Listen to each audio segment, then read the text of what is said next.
Bismillahirrahmanirrahim. Assalamualaikum warahmatullahi wabarakatuh.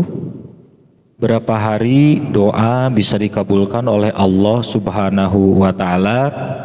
Ini adalah pertanyaan yang banyak ditanyakan kepada saya dari video-video saya, dan juga ada yang langsung bertanya kepada saya, berapa hari sih doa itu bisa dikabulkan oleh Allah Subhanahu wa Ta'ala?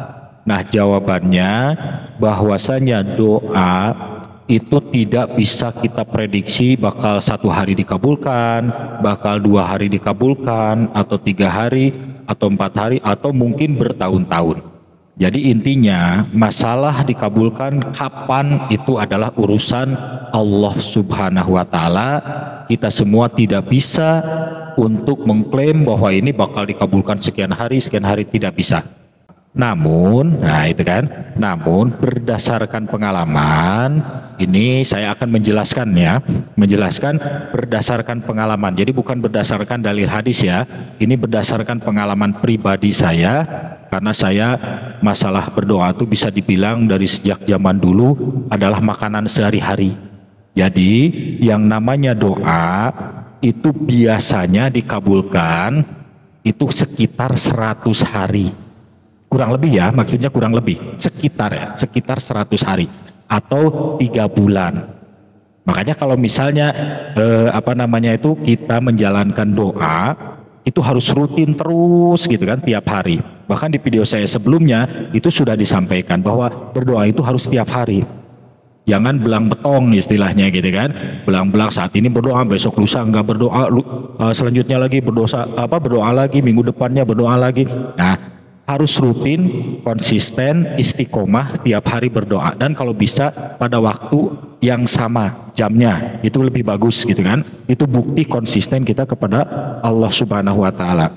Nah, saya juga pernah berdoa itu langsung dikabulkan oleh Allah Subhanahu wa Ta'ala pada hari itu juga. Pernah mengalami hal seperti itu beberapa kali. Nah, terus ada juga yang dikabulkan sekitar seminggu atau 2 minggu, pernah, gitu kan? Ini berdasarkan pengalaman. Kemudian ada yang sampai 89 hari saya hitung itu, pernah, gitu kan?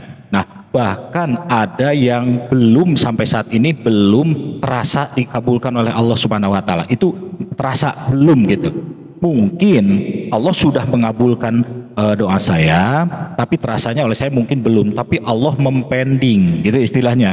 Mempending itu menahan, jadi tidak setiap doa itu langsung diijabah. Bisa jadi doa itu dipending oleh Allah dengan tujuan yang lebih baik. Misalnya ya, ini kita husnudon kepada Allah. Misalnya kita itu punya dosa yang sangat banyak, yang sulit untuk diampuni dosa-dosa kita itu dari masa lalu. Nah, terus doa-doa kita itu dikumpulkan oleh Allah, mau diijabah oleh Allah tuh sudah diijabah tapi ditahan dulu. Gitu, maksudnya tidak diberikan langsung di dunia, tapi ditunggu nanti untuk di akhirat, di dalam waktu persidangan. Jadi itu akan diberikan oleh Allah, kita husnudon seperti itu, gitu kan? Karena Allah tidak akan bohong.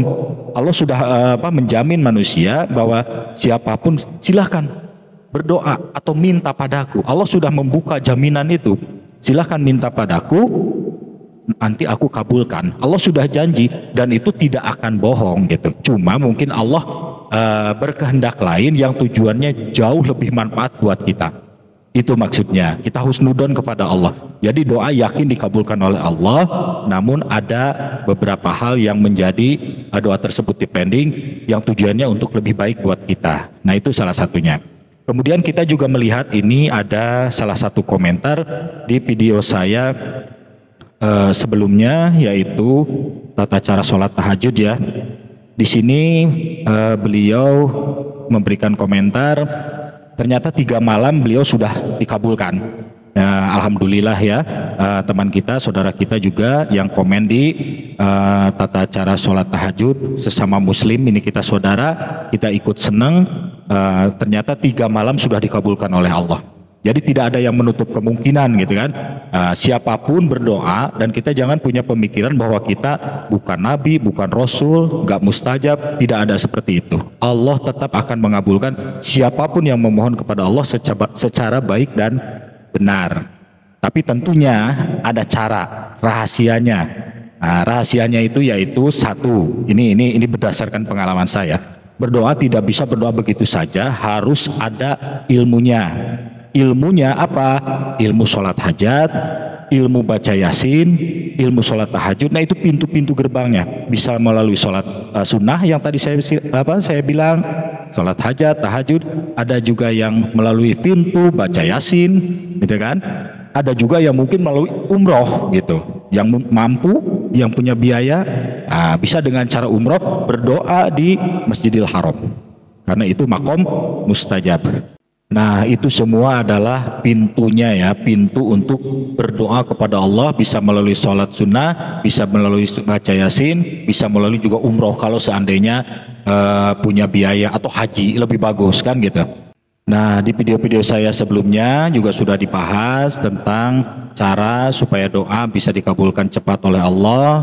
Kemudian juga ada tata cara sholat tahajud, tata cara sholat hajat. Nah itu semua pintu-pintunya ya. Nah jadi kalau yang mau niat berdoa kepada Allah, punya maksud, punya hajat, silahkan melalui pintu-pintu itu. Atau misalnya melalui pintu puasa sunnah Senin Kamis, itu insya Allah. Karena sudah ada keterangannya bahwasanya orang yang berpuasa itu mustajabah doanya, gitu kan. Nah mudah-mudahan video ini bermanfaat, dan saya juga turut mendoakan bagi siapa saja yang bermunajat kepada Allah, punya hajat, punya masalah, punya urusan yang dipanjatkan kepada Allah, mohon pertolongan dari Allah, semoga segera dikabulkan oleh Allah Subhanahu wa taala min haitsu la yahtasib, dari jalan yang tidak disangka-sangka. Dan semoga segala daya upaya kita, kesabaran kita menjadi ibadah yang luar biasa pahalanya buat kita semua dari Allah Subhanahu wa taala. Amin. Terima kasih, silahkan di like, komen, dan subscribe. Wassalamualaikum warahmatullahi wabarakatuh.